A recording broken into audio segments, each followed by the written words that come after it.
Hello. It is quite lovely to be back with you on this Tuesday morning. It's calm. British calm. I've changed with my new blokes, as I like to call them. I am chuffed to bits to be here with you today, Nicholas. It is lovely to see you, my friend. I can't do this. There's no way. It's you great. must. You.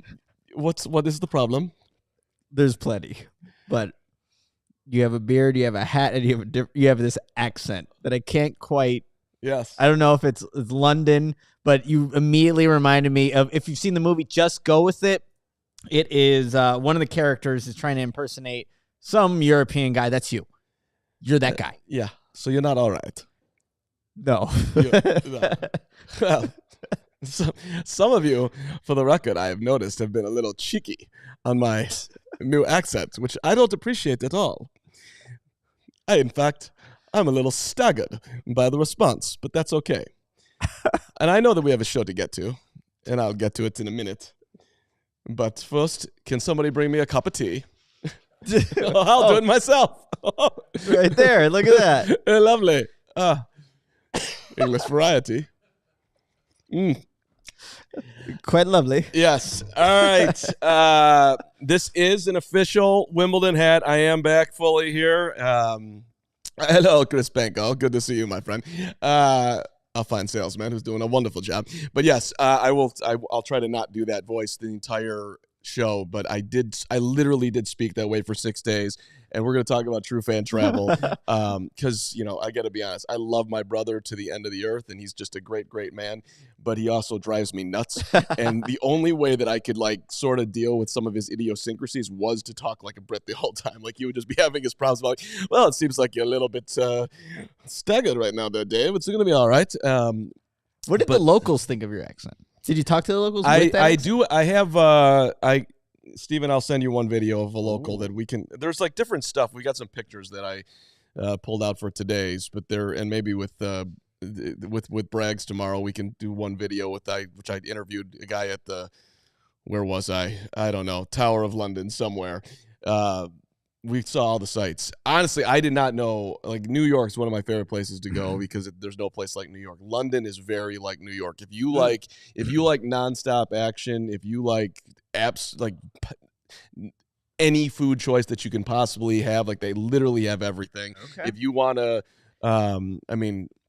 for the gamblers out there, they got casinos right in the middle of the city, which I did not do, but I would love to do and probably will do when we go in October. Yeah. It just, but I was super impressed. And of course, Wimbledon itself was amazing. My guy Callum, who hooked up the tickets for me, he's a line judge, legit line judge, and he had the baseline one day, and there was 2 really tight calls where they challenged, and I'm so worried for my guy, and he nailed both of them. Wow, that's impressive. It was freaking awesome, you know. And he got me this cute cup that I'm enjoying, because they're apparently very hard to find and they're quite expensive. But thank you, Callum, for that. You can rock the hat though. I think you can rock the look there, Mark. Super chat from Braggs, $2 from Braggs. It says, do the Jordan Wimbledon voice to end the show. Sure. I got you, Gregory. No problem. We'll do that. It'll be my pleasure. But Peter A, put the beer bucket by Nick. He's going to need it today. I think you're right. Well, I understand that it's not easy for some of you to digest, but, and I know that it's perhaps an awful accent, but it's whatever I found. And, yeah. All right. At any rate, it was good to be away and great to be back, and we've got a ton to cover today. Yeah, everyone's talking about Caleb and Rome not being signed. There's only 5 rookies not signed, and of course the Bears have 2 of them. I know you guys talked about that a little bit, so we'll do a little bit more on that today in about 10 minutes. I have my thoughts that I want to get out there. But the news of the day, Nick, is David Bakhtiari, the left tackle from the hated Packers, being the betting favorite to be a Chicago Bear. The Bears are number one, followed by the Chiefs and the Ravens and the Cowboys at plus, at 9-1. So I'm having a hard time understanding why this would make sense for the Bears, but maybe you have a different take on it. I mean, Bakhtiari, 13 games over the last 3 seasons, 1-21, 11-22, played 1 game last year, and this dude wants to be a starter. I don't know. I mean, where are you coming out on? Where are you as you digest the Bakhtiari-Bears rumors, which, if the gambling markets are thinking this, then they obviously know something, but I'm a little confused by it. Yeah, do the gambling markets know that Ryan Poles maybe is not fully in on Braxton Jones? Is that what it is? I mean, obviously, this guy only played 2 years in the NFL and did show some, I think, upgrades in year 2, but David Bakhtiari is almost like the opposite of what Braxton Jones has at least shown in 2 seasons. Like, Braxton's been available. He did have a neck injury last season that kind of took him out for, I believe, 5 or 6 games, but he played all of his snaps his rookie season. David Bakhtiari really hasn't been on the field. The last time he was playing at that elite high level, first team All-Pro and a Pro Bowler, was in 2020, but he only played, again, 12 games that season. So if you're hesitant that Braxton Jones can be a liability on an offensive line that still has question marks, then I guess I can see maybe why the betting market's thinking like he should be the favorite for Chicago, because he can provide stability if he's available and he can produce high-level play, but it's just that's not going to be guaranteed for 16 games. He hasn't played 16. He hasn't played. Last time he played a full season was 2018, 2019. So that's like when I was young, basically. Or it's a while ago. Actually, I was still. The Bears were in the playoffs that year. Right. I mean, we're talking 12-4. Matt Nagy Bears are on their way to the Super Bowl. Oh no, that didn't happen. Okay. Shout out Cody Parkey. I shouldn't have done that. I apologize. But so, couple things here. Do you believe, or does it make any logical sense that the Bears have had a slight turn on Braxton? And when I say slight, because to your point and to his history, maybe they're looking at it like, hey, if we can get him for the dollars that we have remaining, we want to upgrade here. Maybe they have some visions that they could slide Braxton inside, use him as more of a swing. I'm just trying to spitball why this would be interesting. And if it doesn't work out, then we can put Braxton back out there. That would be one potential way to look at this.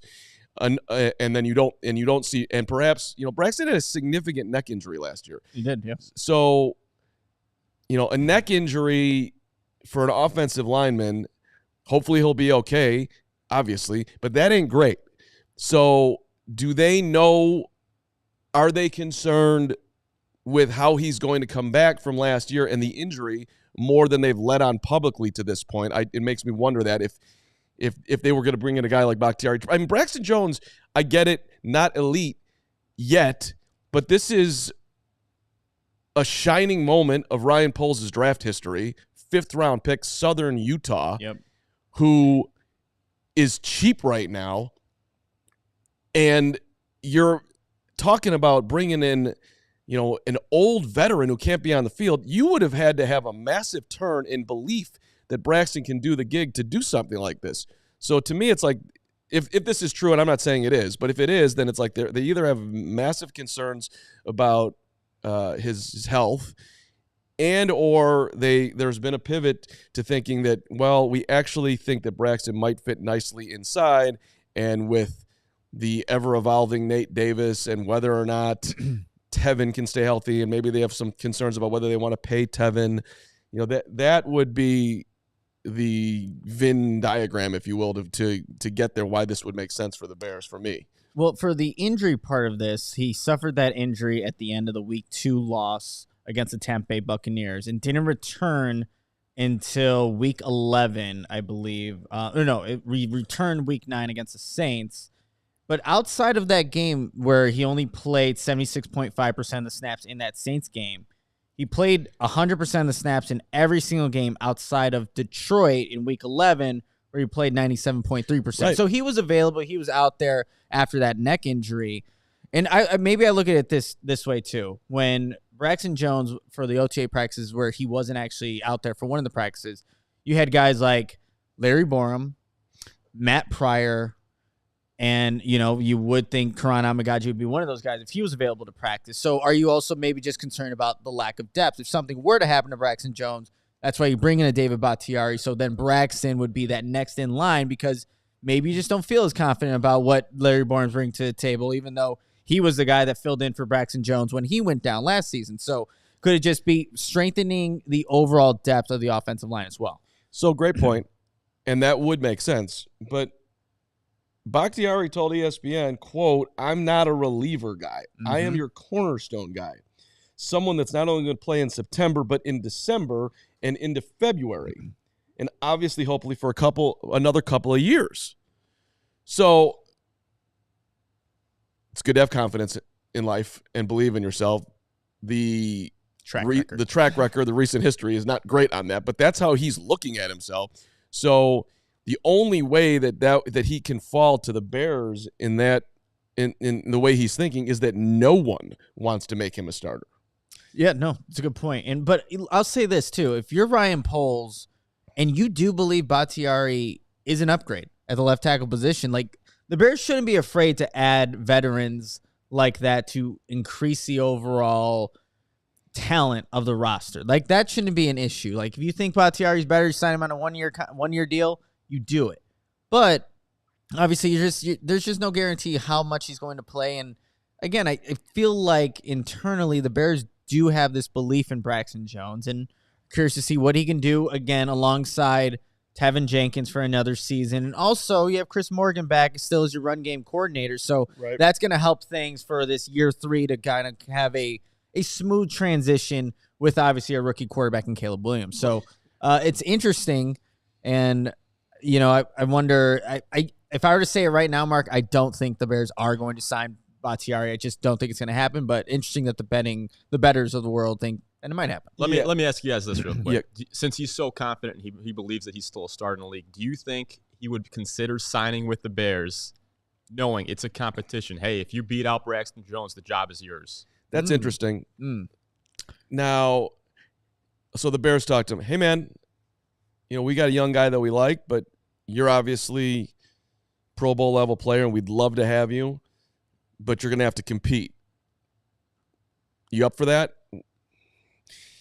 I mean, I'd go back to his comments. Like, I think he's going to want more of a guarantee, but maybe his best situation could be you can compete for it. We're open competition, man. Open competition. Period. End of story. I would also think for David Bakhtiari's case, like he's obviously on the back end of his career. Like Chicago, like I think a lot of people, including a lot of people in this chat, are thinking the Bears are an up and coming team. But if you're David Bakhtiari, well, I guess how many opening left tackle spots are there on championship caliber teams? Probably not a lot. So I mean, I would just think at the back end of his career, with all the injuries he's sustained, that he'd want to go to more of a guarantee, like this team's going to be in this window to compete right now. I think the Bears are, hopefully ascending in that direction. But again, how many opening left tackle jobs are there on those teams that are ready to compete? Probably not a lot. Yeah. And Tito Pizscore? Tito, I hope I got that right. Thank you for the super chat. What's up, Tito? $5. Slide Braxton inside. Nah, man. He has a hard time with the bull rush at tackle. He'd get killed at guard. Bakhtiari at guard. He's massive and less likely to get hurt. Well, that's another interesting angle. I highly doubt it. Hey, dude, we look at you as a guard now in your career. Will you slide over? Has he ever? We're like trying to put. I mean, the more you talk about it, it's like square peg round hole. It just doesn't seem to fit. And that's true. Like Braxton is not a. I wouldn't call him a strike first. Natural, he'll have an easy time sliding over, no problem to guard Jones at all. Yeah, and Bakhtiari, looking at his snaps, he's played in 8,415 offensive snaps. 5 have been at left guard. We got 5. We have 5. So you're saying there's a chance. Yeah. Sounds like that bloke would like to stay at tackle to me. That's what I think. But okay, look. the Bears have some money to play with. We're all expecting it to be a pass rusher. When's Yannick Ngakoue going to come back here? He's putting out posts of him looking quite fit out there. Did you see that? Quite fit. Yeah, he's got the shirt off and he's working out and whatnot. But, I've gone back and forth on this as to what the Bears' bigger need is.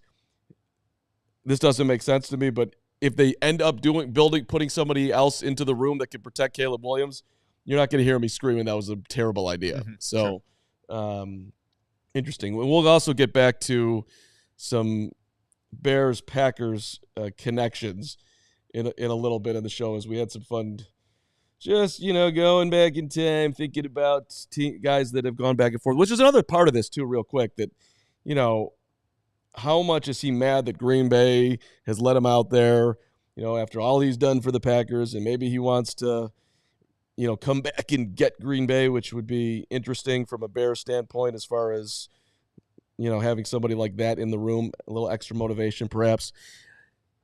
But more importantly, I know after seeing me today that you would love to see me across the pond and join us in London in October via True Fan Travel. The Bears in London, they'll have played 5 games at that point. Mm-hmm.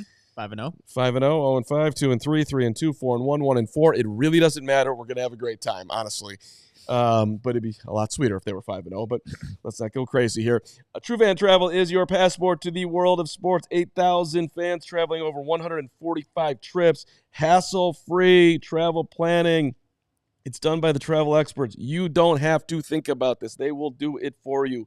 They'll have your flight to London for you. They'll have your 4 to 5-star hotel accommodations, which was a lot better than what I had when I was over there. So you'll be upgrading right there. You're going to have a welcome event at the favorite London pub. These pubs are amazing, and they're completely crazy. The soccer fans, I could not breathe. I want to go to a soccer match so bad. I mean, I didn't go to a match, but I did go to I went to a pub. And there was, for the Netherlands game, I think, whatever it was, I couldn't breathe. I didn't make it. I left. One of my buddies was over there, too. I'm like, well, guy, I have to go now because this is not going to work for me. Sounds like fun. Yeah, but the private cruise on the boat cruise on the river, Thames. I mean, I asked 7,000 people over there how to pronounce it. No one knows. No, whatever. Whatever. You're have a nice trip down the river. It's beautiful, right through town. It's awesome. There's going to be an all-inclusive tailgate party that's going to be sweet. You're going to get an upper-level ticket to the game. I talked to some people about Tottenham. 500 level is sweet there, so you'll love where you're sitting. We got transportation. We got on-site trip coordinators. There's going to be breakfast at the hotel every morning. Great way to start your day. Meet and greet with the CHGO team. I'm going to be doing my own personal tours, too, if they let me. Borough Market. They have... It's this market that is in town that has literally everything from like these huge mounds of paella to all the bakery goods, oysters. I went to this Italian restaurant there that was freaking phenomenal, homemade pasta. They do the strawberries and chocolate. It was freaking awesome. I highly recommend it. Come with us. Go to truefantravel.com, truefantravel.com. Make your deposit, secure your spot. You got to do it by the end of the month. truefantravel.com. Got to check out True Fan Travel, and you also got to check out ComEd because it's getting easier for businesses to switch to electric vehicles. That's something we can all get behind there, Mark Carman, for the health of the planet and for the well-being of all of us who share it. That's exactly right, Nicholas. I'm so happy to be talking to you about the electric grid, which is evolving to meet your cleaner energy needs as we all move with confidence towards an electric tomorrow.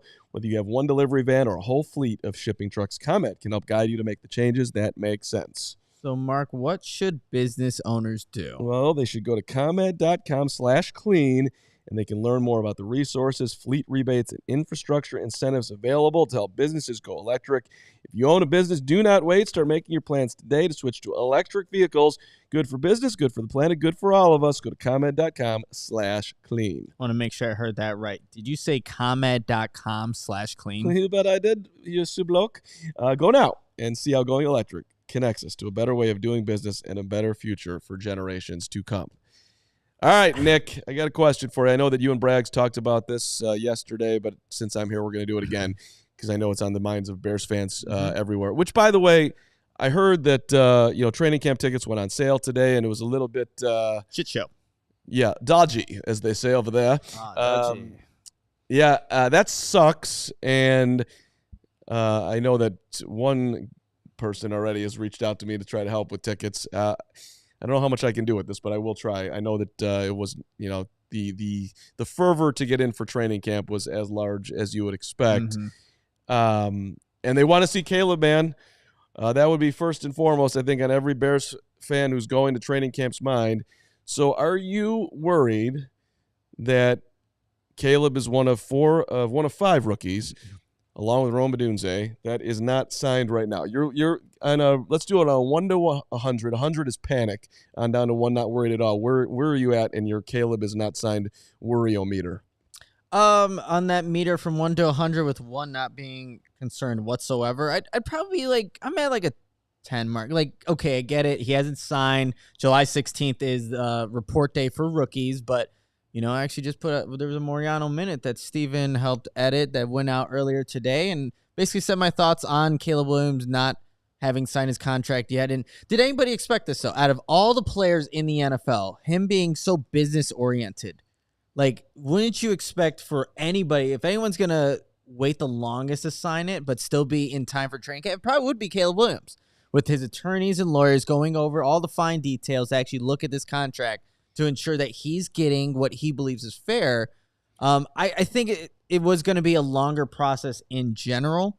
But even with that being said, I'm not concerned that he's going to miss time. We also know how competitive he is. Missing training camp practices does not help him get prepared for the season, where he's got all these new teammates, needs to learn a verbal cadence, needs to learn this offense, learn the chemistry with all the players. It doesn't help him there. I'm sure they'll get the financials and all the fine print all said and done before that July 16th date. Well, and that's the biggest part of this, where the Bears, I would think their leverage is very minimal. You have anointed him your starter, correctly so, of course. Mm-hmm. You have gone out and traded for Keenan Allen, drafted Rome Odunze, added on Ryan Bates and Coleman Shelton, all these guys to try to make it as soft a landing spot. Well, part of the soft landing spot is not having him miss any time at training camp. He needs to be there and building chemistry with his guys and learning the offense and all the things. Mike Florio, Pro Football Talk, outlined the 3 biggest reasons why a holdout could happen. One is signing bonus cash flow. How much of a signing bonus is paid up front? How much is deferred and for how long? Players want their money now. Teams might try to push, it out by a year or longer. Again, no leverage. Give him the money. Here you go, buddy. Right now, you're going to be a steal. There's your dough. No problem. The other one, number 2 is voiding of guarantees. What will it take to let a team wipe out the remaining guarantees? Issues in the past about suspensions for certain on-field infractions, opening the door to erasing guaranteed money. Players want to limit the team's ability to unguarantee the guaranteed cash. Teams prefer the flexibility to get out from under a bad deal. Yeah, Caleb, you're a first-class dude. You're not going to be in trouble. You had your own apartment when you were in high school overlooking the field. I'm not worried about putting in something in your contract that's going to take money away from you. Don't worry about it. We'll give you you'll get all the dough. Mm-hmm. No problem. And then the last one was guarantee offset. If the player is released with guaranteed money left, will earnings elsewhere reduce the money owed? The players prefer to double dip. They want to get the credit for the salary and from the new from where they're going next. Caleb's going nowhere. Exactly. Don't worry about I'm not going to worry about that. If that happens, that's the least of their problems. So don't worry about that either. So it's confusing to me, what the holdup is here. You have no leverage. Give him what he wants. Get him in camp. Let's go. He doesn't have an actual agent. I wonder if that just complicates the process here. Caleb was asked, it was now almost a month ago, and at this point where, when do you anticipate this contract to get done? And he didn't. He's like, well, I'm focusing on football. My attorneys and lawyers are kind of looking at the fine print of that stuff. So, yeah, it wouldn't be the first time, a number 1 overall pick has held out. We were talking, Greg and I, earlier, where Jamarcus Russell held out for a significant amount of time, and, he eventually got everything that he wanted, but you kind of see, not that there's any correlation, but you can see the career that he kind of had. But it wouldn't be the first time, it won't be the last, but again, I don't anticipate that this will be a glaring issue. And a lot of people who, when I put out that Moreano minute on this topic, were like, oh, it's for the cameras, the Hard Knocks. They want him to sign it for that. No, I mean, that's not going to be, like, Hard Knocks is already there. Like, if you want to get it done, you can get it done. But does it add a dramatic effect to everything? When is he going to sign? Sure, but well, you guys yourselves have seen the Hard Knocks cameras there, correct? Yeah, we've seen them at We've seen the people. Okay. Yeah. So, but that's insane. That's not what's going on here. The Bears would. That doesn't seem to be their personality at all. No. So it's Caleb, it's Rome, it's J.J. McCarthy, the 10th overall pick with Minnesota, the Vikings, 17th overall pick, edge rusher Dallas Turner, and it's the 18th pick, Bengals tackle Amarius Mims. Those are the 5, all right? And Williams, it's supposed to be a 4-year contract worth $38.5 million. All right? So Bryce Young got 38 last year. It's going up by $500,000. Nice increase. That'd be lovely. I'll take it. I don't know how to put this in any other way other than don't be the Bears here. Don't be weird. Let's not go back to the George Halas, days where you were trying to get guys as cheap as possible. And I don't think they are, but it does slightly, again, so it's sort of almost like the same scratch of head with Bakhtiari. Like, why are you having problems getting Caleb signed? Or why is this being dragged out? And here's another reminder. If he doesn't make it to, if this does go past report day, Matt Eberflus is not the coach that's set up to do this. Imagine the Flus in a press conference with, are you upset that Caleb's not here? Nope, I'm not upset. It's part of the deal. It's part of the business, and he'll be here when he's here. Well, is Tyson Bagent your starting quarterback now? Well, Caleb's still starter, but when he gets here, this is not built for Flus. This is a non-Flus built situation. You want your guy Matt Eberflus to be successful in year 3? Get the quarterback signed. The last thing I think Matt Eberflus wants to do is have to handle 6 minutes, 8 minutes of questions to start each press conference at the start of training camp about where the hell the quarterback is. That's not what the Bears need. And I know that this is not necessarily a Super Bowl season for the Bears, but we are hoping that it is a playoff season for the Bears, a 9-win-plus season. So let's, again, lower the degree of difficulty as much as possible and not put the head coach in that position. That'd be to be fair, I think that'd be a tough thing for any head coach to kind of navigate as they're like, oh, where's your starting quarterback at? They're still negotiating, trying to get the contract done.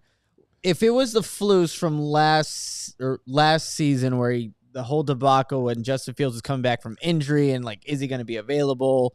I think and I would hope that Matt Eberflus has learned how to not handle a press conference when there is a debate of whether or not your quarterback is going to play. Hopefully there has been some growth from Eberflus, but it would be a tough situation for, I think, all the other 31 NFL head coaches, how to properly handle it. But there is a way to do it, and we're going off past experiences, how Eberflus has handled some of the tougher questions at press conferences. They haven't all been great. Did you send Chase Claypool home, or was he here? It was bad. It was bad. By the way, I got that wrong. What I meant to say an hour ago was that Claypool was sent home and he wasn't. No. I got that wrong about Caleb. Don't do this. But I think Flus is better now. Would you say the last couple press conferences we've been to, he has there haven't been tough questions. There haven't been tough questions, but he's just there seems to be more of a confidence around him how he's kind of answering some of these questions. 100% agree. 100%. Flus has had a very solid offseason with the media. He's been relaxed. He's been calm. He's trending in the right direction. Look, he's got through the first 2 years. His general manager's shown a lot of confidence in him. He should feel, bolstered, if you will. Bolstered. There's wind at his back. The roster is way better. You got through your defensive coordinator getting fired, your running backs coach getting fired, all these things that would have sunk a lot of dudes, and Flus is still here with a much better roster. But All that being said, and he has gotten better, I don't think you want to put Matt Eberflus, if you're Ryan Poles, in the position of the level of distraction it would be if Caleb's not here. It would be an enormous distraction. Especially with Hard Knocks there, too. It only gets amplified if things were to go wrong. Yeah. But, we're going to actually talk about some former Packers becoming Bears in our next segment, but first I have to tell everybody about C4 Performance Energy. Powers explosive energy with 200 milligrams of caffeine and provides enhanced endurance with carnosine beta-alanine, made with clinically studied ingredients, 0 grams of sugar or artificial colors, and carrying the NSF certified 4-sport label. C4 Performance Energy is the athlete's choice for elevating performance. And of course, C4 Performance Energy fights muscular fatigue and powers enhanced muscular endurance with energy you can feel. I know when we go to London in October, I'll probably have a bunch of C4s just to get around and hang around with London Carm over here. So taking C4 is definitely going to help with that. And, of course, C4, you're going to love it. We're all going to love it, and we're going to love it more if we have some C4 Performance Energy, which is available in a wide variety of amazing sugar-free flavors, including delicious collaborations like grape popsicle, strawberry starburst, and orange creamsicle. As always, C4 Performance Energy. Elevate your performance with energy that hits. By the way, I don't think anybody has commented on my socks today. These are official Wimbledon socks. They have extra thickness and a certain level of comfort that make your feet feel lovely.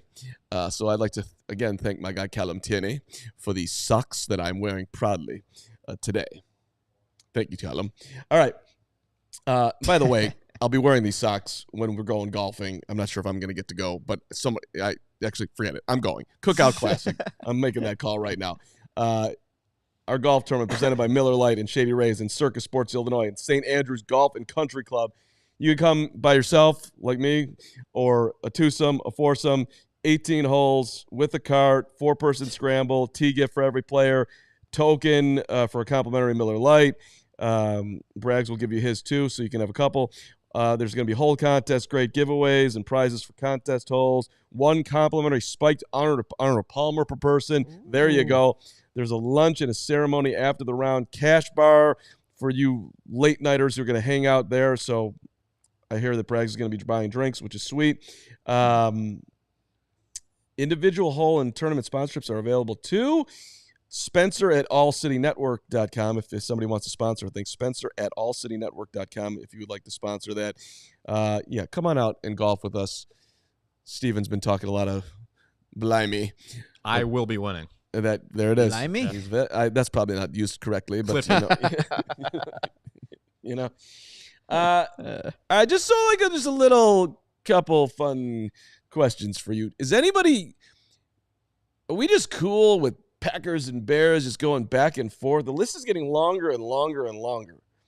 I mean, we were so happy when we went out and got Luke Getsy to be the man with the Bears, and I liked Luke a lot, but the way that worked out in the end was probably not how it was completely designed. Catastrophic. That was, and I'm not putting that, by the way, on Luke. I thought it was a bad situation. It was for plenty everybody. Let's was at fault. Yeah, Matt Eberflus has his share in that, but okay. Mm-hmm. And then you just start going back down the list here of the guys that have gone back and forth, and we go back to Carm era. Jim McMahon made the switch. Steve McMichael made the switch for a year. And then recent notes is Legetsy, and then there's Lucas Patrick, and now we've got Jonathan Owens, and Mercedes Lewis is a Bear, right? Not super far back. You can bring up Josh Sitton. I forgot about EQ, who's now gone, but was made the flip. Jimmy Graham, Adrian Amos, Julius Peppers. I mean, it's like Packer Bear Central there. We just go going back and forth here now with our friends up north. And I want to say, well, actually, maybe outside of, I don't remember what Peppers did in Green Bay. I don't think it was as significant what he did in Chicago, but he was still good, but he wasn't as good. Yeah, he wasn't as good. I feel like a lot of those guys were better in Green Bay than they were when they came over to Chicago. So it's like the Bears get these guys like, oh, look what they did in Green Bay, and then they come here and it's like, yeah, we need to get Lucas Patrick out of the center position as fast as possible. But yeah, it just hasn't gone quite the way I think the Bears would have liked for a lot of these guys who signed here with Chicago. I mean, open option in the chat here for your favorite Bear that was a Packer, or I suppose we could go the other way: Packer that was a Bear, Martellus Bennett. You know, the reverse direction. Mm-hmm. Like it feels a lot better when you take our discard, right? Exactly. But it also sucks when Pat O'Donnell. Pat O'Donnell's a good call. That's there. another one. We left that out, Peter. A good one. It sucks when we let somebody go and then they go up there and play well. Like Adrian Amos played pretty well for the Packers. He was solid player. You know, like imagine someday if Justin Fields was backing up Jordan Love. And Love got hurt, and then Justin's going up against us. Edgar Bennett's a good one too. Gary Ross, my guy. I don't know. Is there a favorite out of these guys? I mean, look, I like Mercedes Lewis in the locker room. He's a really good dude to talk to, and I mean, we know his role. But again, it's such a tiny little. I mean, he blocks sometimes when he's out there. I mean, he's 90 years old. But he's in great shape. He's out there doing his thing. Yeah, but I would love to steal someone from them. Yeah. And give us Kenny Clark. I was gonna say, who would you steal? Give me Kenny Clark right Kenny now. Clark's a great one. I mean, who else would you? I still like with Lucas Van Ness. I wouldn't have minded, Devontae Adams ending up here somehow, and when he was going out the door, why don't you come down here and do that and have sweet revenge and talk a bunch of nonsense? I would enjoy all of that. Old man David Bakhtiari to replace Braxton Jones, that's just not going to do it for me. Excuse me, I have to pull up my socks. I don't know. It's just I don't know if I have a real hardcore point on this, other than the fact that it's getting a little too friendly for me. Yeah, there's been, I feel like, a lot more of these Packers become Bear, or vice whatever, in recent years. I don't even remember Bragg's put in here if Hester had went to the Packers. I don't even remember that. He said he would have thrown himself off a bridge. I would have probably done the same thing. That would be, oh God, that would be awful, just seeing him in those colors. But yeah, it's been, I wonder if that trend will continue. And again, Kenny Clark, we actually previewed him as a guy that will be a free agent in 2025. If he wanted to come over, that'd be great. I mean, sure, you want to steal Xavier McKinney too? Oh yeah, sure, why not? Let's diminish. We could use another safety. I mean, we got Kevin Byard for a season. Yeah. When I look at this, though, it seems like when we get players from the Packers, more often than not, it does not go our way. Right. It's like, for me, that alone, not to mention, there's an age factor there. Like, it kind of turns me off of getting all these former Packers. As much as you like the in-division familiarity and maybe some of that revenge narrative factor, yeah, just the history just doesn't point in the best direction. I mean, Aaron Jones moved in the division. Minnesota Vikings. I always was. That dude terrified me when he was wearing the green and gold. Oh yeah, he destroyed the Bears. I mean, it was just like, okay, no one can tackle you. Your high legs are just this is awful. That, I guess that would have been one. But again, like I would rather not take their garbage, their rubbish, and do it another way personally. Okay. Let's talk about somebody who hopefully will not be rubbish. The Bears put out a 15-minute piece on Kiran Amegadjie. Third-round pick, remember him. Yes, 75th overall. Bayless was 71. Hopefully he will not be Bayless Part 2. I'm a little iffy on that, Mark. I'm not. Well, I just, just not trending. It's an interesting selection. Feels like a little bit of a flyer coming out of Yale, and he's hurt right now and can't get on the field, and it almost feels like I'm getting a drop ahead of myself, but it does feel like his rookie year is going to be kind of a redshirt season, which he did at Yale, as we learned. if you watch the video where, COVID hits and there's no red shirt in the Ivy League, but Kiran didn't run out of there, which shows a lot of character. There was a ton in this video, if you haven't seen it, to really like about Kiran Amegadjie. Like, his parents both coming here from Africa, and like high level of focus on education, and so he goes to Hinsdale Central and ends up at Yale because his thrilling his Super mother. impressive. They put him in literally every sport. The dude was playing tennis. He was playing hoops. He was swimming. He was riding horses. The Amegadjie family, a little more accomplished than the Carman family. They were, holy cow! You missed the craziest one. Which hip hop dancing. Yeah, hip hop dance classes. Him and his sister. That should help with movement skills on the football field, man. If you could do hoops, tennis, hip hop dancing, martial arts, soccer, golf, swimming, horses, hip hop dance classes. Holy crap! No wonder he went to Yale. I mean, when you do the extracurriculars, like in high school, he literally fills out every single box. And I played football too. Like, nuts. No wonder. So like, easy guy to root for, super likable in this whole deal. And I loved him at the end. He's like, his quote, "I'm a baller, I'm a dog. This is what I want to do, be the best player at my position in the league." And that's the goal that he is setting for himself. And he expressed that confidence on draft when he got drafted. Like, that was his first when he introduced to the Bears media. Like, that confidence was spewing out of Kiran Amegadjie. Like, he has his faith and belief that he can be that type of player. For me, the confidence showed the year prior when he runs into Matt Eberflus on the golf course, and he says, like, "You're going to be looking at me next year." And sure enough, that's the way it turned out, as we've heard the story. But that was a good story too, that he goes a little bit more in depth on him and his dad. Yeah, that was super interesting. So his dad's at the golf course, and Flus is there, and so he calls him and he's like, "Get on over here, buddy." 40-minute drive. Okay, all right, Dad, I'll go see Matt Eberflus. Show up at the golf course and be like, I'm going to be a Bear. You should pick me a year prior. And then the Bears end. That's a lot of confidence, man. That's a lot of freaking confidence. To say that, to one of the 32 NFL head coaches, like, you're going to pick me. I'm an NFL caliber player and I play at Yale. That takes a lot, like, when you think about it.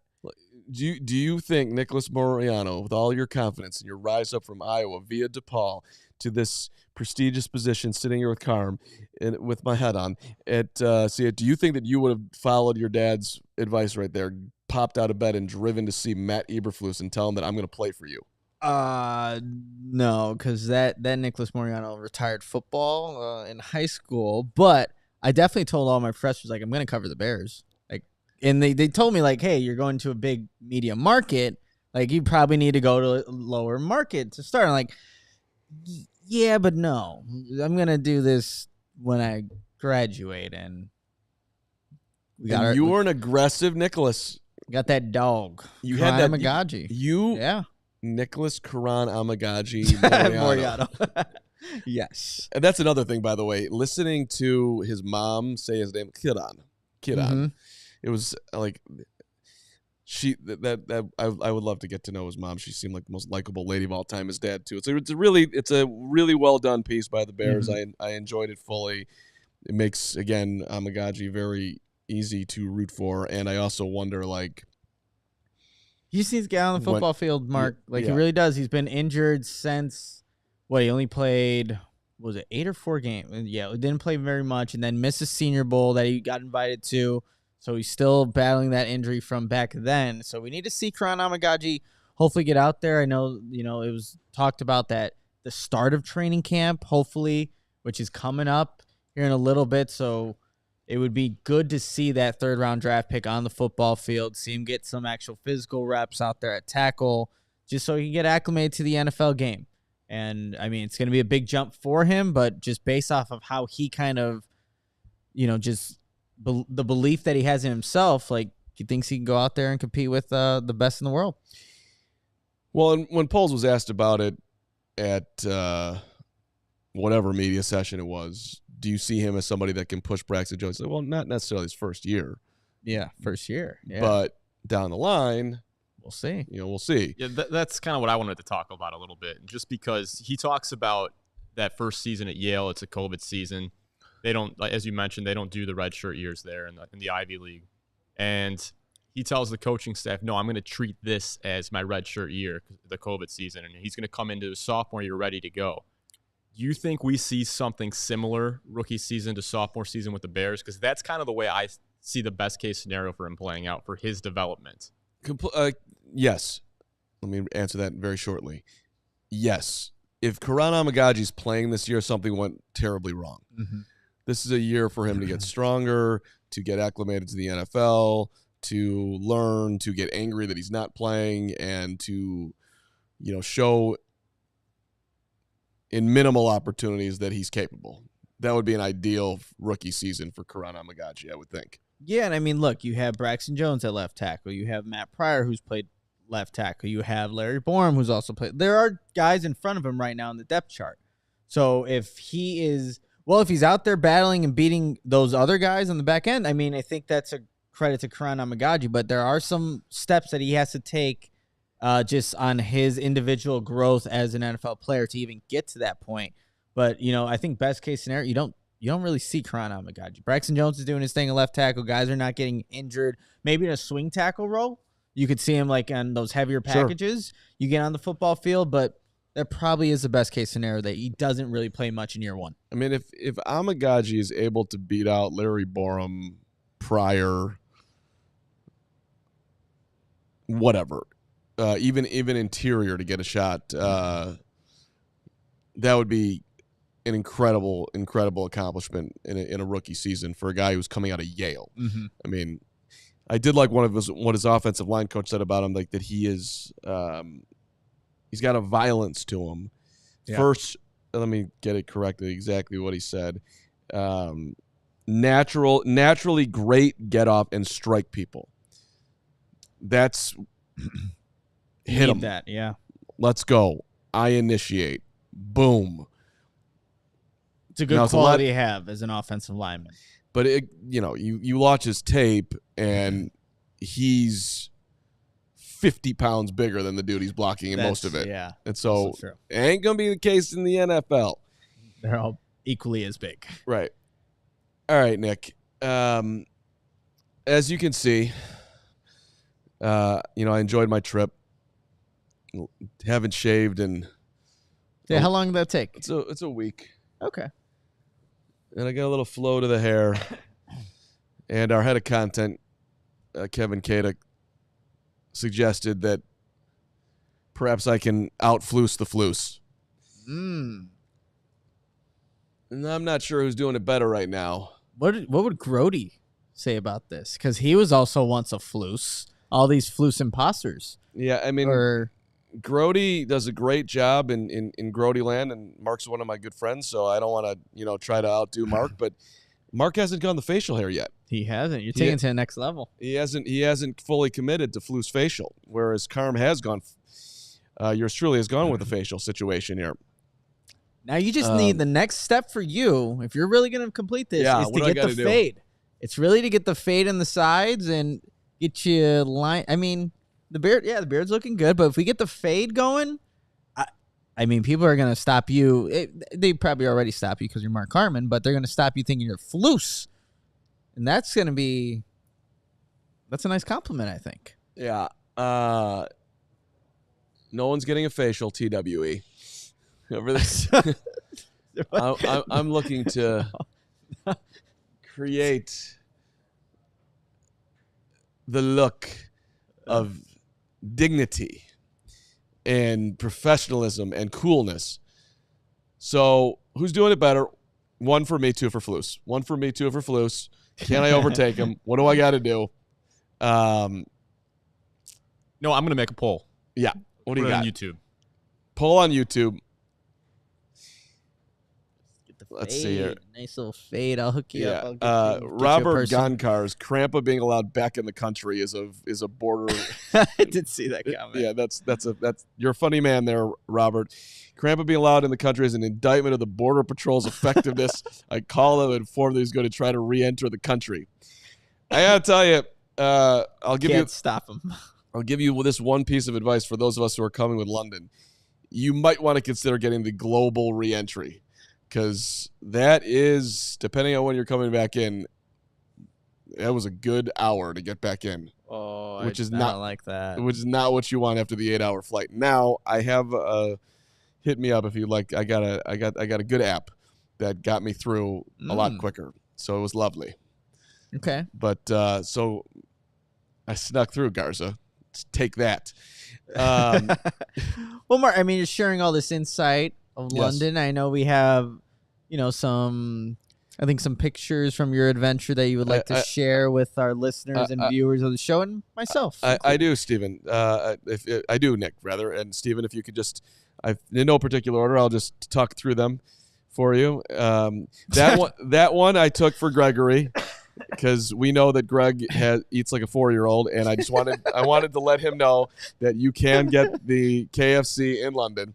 Okay. First night, there it was. I didn't eat there. Thank you very much. No disrespect to KFC, but if I'm in London, I'm not going to KFC. But there you go, Gregory. You can have yourself some KFC. Now that right there is a Wimbledon ball boy. And breaking news, my biggest goal in life, outside of being right here talking to you, is to be a ball boy at the U.S. Open.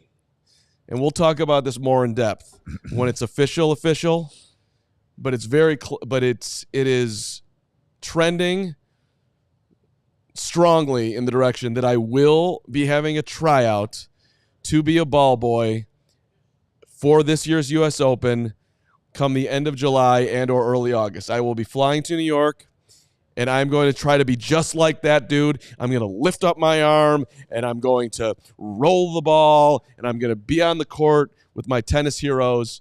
And shout out to my friend Nick Wright, who has made this possible. It's not official yet as far as the date that I'm doing it, but I'm trying out to be a U.S. Open ball boy. That's awesome. That's really fucking cool, actually.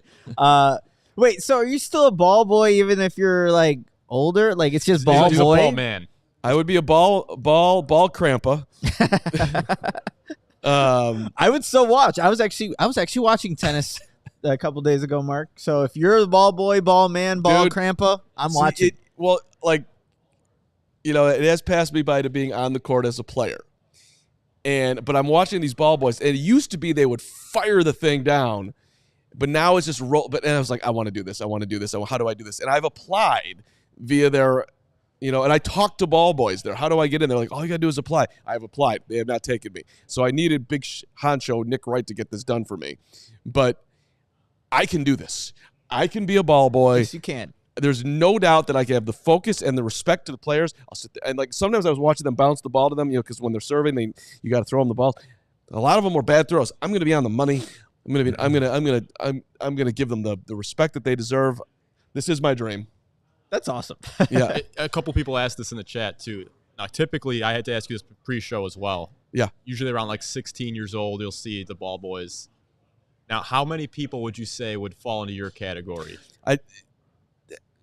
7 of the many ball boys. So it happens. It happens. Yes, I've seen people out there. They have. Well, Jimmy Butler ran out there to do it. Oh yeah, I do remember that. They'll put celebrities out there, but I don't. As a huge celebrity, I don't want to go as a celebrity. I want to go as somebody who's earned their position. Work your way up. So, yes. By the way, my tryout to Total Anarchy, Kramer was a ball boy. That was a great episode. We are going to be filming this situation. Oh yeah. So. I don't know how, but that thing's somehow, some way, I'll make Nick shoot it if I have to. I got you. By the way, to Jake Flanagan and Kevin Kadek, I'm going to need a day off to go do I guess that's I will one too way to if I'm request filming. it, I guess. I'll fly on my own dime. Don't worry about any of that. But I just, ideally, I'm happy to take a vacation day. But if you want to call it a working day for me, that's okay too. Anyway, I'm going to do this, and that was my ball boy hero. So that's why I took a picture. There. All right. Next up on the London tour, and there they are. As we did our video, these dudes literally stand there. That is at Buckingham Palace, and they don't move. And I was like, "Boo! Hello, calm, hello, Bears." These dudes are focused. Nothing. I've got a video too that we'll show it at a different time, but that's literally a gig. You just stand there in that outfit. What I mean, how long do they stand? Like, there's got to be shifts. I'm sure there's shifts, yeah, but they're there for a while. Like I don't know, 2 hours at a time. I can't even sit for like a long period. Like standing, I guess we'll see them when we go to London in October. But that's a interesting little gig. Serious question: what do they do if they need like a bathroom break? You got to plan it out, man. You piss on yourself. You got to be ready. You piss yourself and you stand. That's what you do. Mm-hmm. Your boy Boogie Carm, did you take that picture waist high? I don't know. What are you saying, that I'm short? I am a 5'10", 183-pound man, sir. I was just impressed by those. And look at this guy. Just a solid. That's a line judge. And look at just how formal he is. I'm sitting right there, obviously, right in the front row, and I'm like, "Hello, sir. Are you a Bears fan?" He didn't turn. The guy was focused. He was getting his job done. Good job by the linesman. Hello there, Lawrence. How are you? Yeah. A couple more for you. There's my guy Callum, who got me in there. That is center court behind the level. That dude was nails on all his line calls. I think he's a future chair umpire right there. Ooh. And a huge CHGO Bears fan. My guy. And there you go. Cheo. There's the hat and my cheesy face, because I was having a lovely time. You were cheesing. You were loving it. And Nick, I hate to do this to you because of the terrible things that happen in American Family Field, or whatever they call that thing up in Milwaukee, Miller Park. That looks terrifying.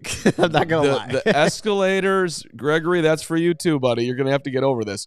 The escalators are significant going down into the subway system there. I mean, it doesn't end. It doesn't end. Oh, God. If you're going down to the Piccadilly line, you are deep underground. And I didn't know that at first. So I was like, you could either take the stairs or the lift down. So I'm like, I'll take the stairs. Let's get some exercise. 175 steps that I didn't know I was taking. I mean, it was this spiral, thin staircase that is not meant to be done. Yeah. And I did it because I didn't know any better. But then you have to, like at that particular station, you're always going to take the lift. But there's also huge escalators. So if you need to, better help is a great option for you. You might need to do this. Explain this one. What's going on here, Mark? So that was at the Tower of London,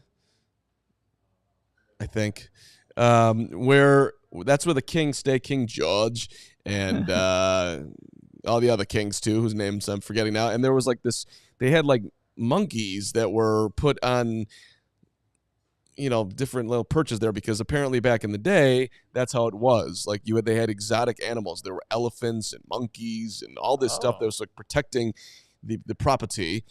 I walked through the moat, which is now they're trying to like do what they can for climate change in the moat there. There is so much to see over there.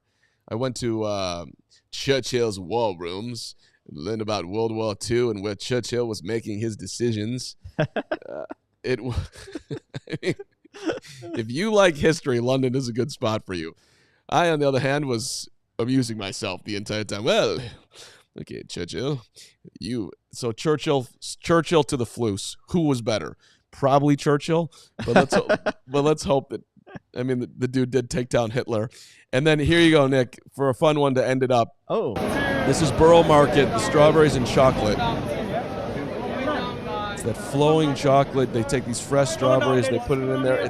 There's a huge queue, as they say, for it, but straight delicious. Oh, I mean, it's got to be the best tasting chocolate strawberries ever. You go there on an empty stomach and you eat for 3 hours. So I mean, what else was? I mean, we saw chocolate strawberries, but what else were you kind of encountering, guys? So I went to a pasta place called Padella, where they're making this fresh pasta. But I was telling you about the huge pot of paella people are walking around with, like, just look straight delicious. Cheeses from everywhere, so you're getting all the tastings and whatnot. There's, I mean, literally any food possible. All the desserts. That's awesome. Like for you, Gregory, there's your standard like chicken sandwich. That's deep fried. Do they have a Taco Bell for them? Yeah, they've got. I mean, literally everything, and it is crowded there. So there is that, but it is like it's a food orgasm. That's what it is. Food orgasm. Yeah. So you're looking forward to going back to London. I am. You're not going to come back, though. That's the problem. I thought we were talking, Greg and I, I'm like, oh, is Mark actually coming back? He looks like he's having a fun time in London. Yeah. So there's no guarantee that Mark makes it back after the Bears defeat the Jaguars. Yeah. Colin, I did not do the full English breakfast, which was a huge that was just poor focus. But so that's an opportunity in the future. What is a full English breakfast? It's the Bengals and mash. There's like sausages and there's eggs and I don't know. It's all sorts of stuff on there baked beans that I wouldn't necessarily eat for breakfast, but that's what they do. Okay. Bears. All right, wrap up the show. There's something you need to pay off here, though. Oh, I do. We still have Braggs' super chat. Oh, yeah. Jordan Full Wimbledon circle. voice to end the show. How? Certainly. Nick, I'm going to ask you a question to wrap up the show in my MJ voice as we look ahead and we facilitate our future. What record after 5 games do you think the Bears will have when they head over to London? We laid out the options: 5-0, 0-5, 4-1, 1-4, 3-2, 2-3. Yeah, you could pull it up if you want to look at it. I'm really leaning. I don't even know the schedule by heart, which is embarrassing, but I think I do. It is. I'm leaning towards the 4-1. Titans, Texans, Colts. What's week 4? Week 4 is yes, the Force Rams. the Rams. Week 4 is the Rams and the Panthers. I'll go 3-2. 3-2. That Rams game's gonna be really tough. And then look, the Houston Texans Sunday Night Football. That's a really tough one. So I'm gonna go 3-2, getting wins over obviously the Titans. So you got 2 wins over the Titans, Colts, and Panthers. Yes, sir. It's fair. It shall be interesting. Chim with his Lions love saying they'll be 2-3. Chim. Whatever, Chim. No. Jordan combined with Wimbledon voice start over. So he wants like a British Jordan. That's tough. Yeah, British Jordan. Like, I'm not sure how to do this for you, Gregory. it's one or the other. It's I have no idea, really. I mean, you want me to perceive the perception of Michael in the Brits? Is that what you're saying? I must disregard this request, but even though I have authorized it with my authorization, that's the best I got for you, Gregory. I miss you. Greg's back tomorrow. Yes, he is. Nick, heard you guys been crushing it while I was gone and Hoag's gone, so we've been trying. Way to go, brother. Good to have you back. Preposterous. I swear to God, you sound like the guy from Just Go With It. It's Adam Sandler movie. It's the same exact voice. I think the actor's name is Nick. You are him. Be Mark. All right. Thank you. I'll keep on working on it. I'll probably have to put this to rest. But I will bring in a little more Wimbledon garb tomorrow because you have to. I can't forget about it this quickly. All right. We are back tomorrow at noon previewing the Vikings. Vikings. Yes. Yeah. Do something on that later today. And so we got some other big guests coming up later this week too. So appreciate it. If you are not a subscriber, hit that subscribe button. If you haven't hit the like button today, hit the like button. Gregory, hope things went well for you today. And Bears fans, hang in there on those training camp tickets. And to those who did get seats, congratulations. We will see you there. Yep. Adios. See you later. We all silly like the mayor.